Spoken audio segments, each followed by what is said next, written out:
Egg have no business dancing with stone. Reference चाहिँ के हो भने नि अन्डालाई ढुङ्गासँग नृत्य गर्नुको केही मतलब छैन।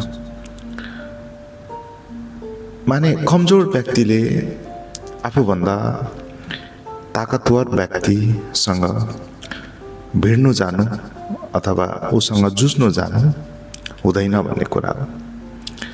माने उसँग कन्फ्लिक्ट नगरी एउटा राम्रो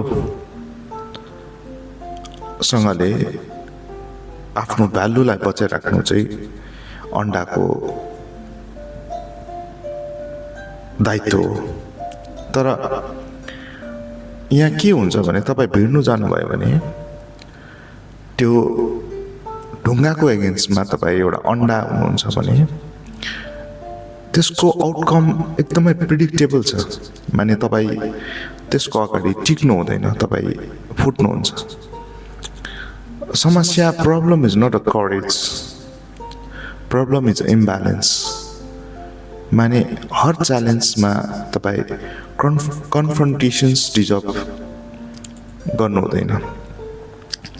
माने जुन मामलामा तपाईँ त्यहाँसम्म रिच आउट गर्न सक्नु हुँदैन त्योबाट बाहिर नै बसेको राम्रो। अनि त्यसलाई एभोइड गर्दाखेरि नै तपाईँलाई बेनिफिट हुन जान्छ।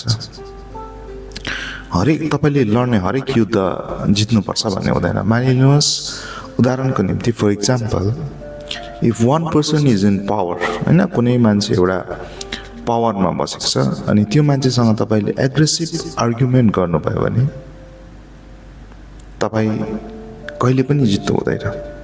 उसकोमा पावर छ। तर लेसन चाहिँ के हो भने स्ट्रेन्थ अथवा पावरसँग मान्छे डराउनु भनेको होइन।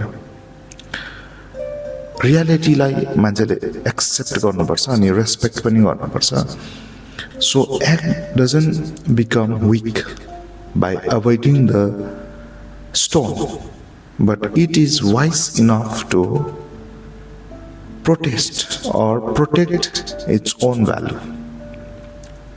त्यही भएर आफ्नो भ्यालुलाई प्रोटेक्ट गर्नु हो भने नि is not your business to dancing with a stone. Egg have no business dancing with a stone.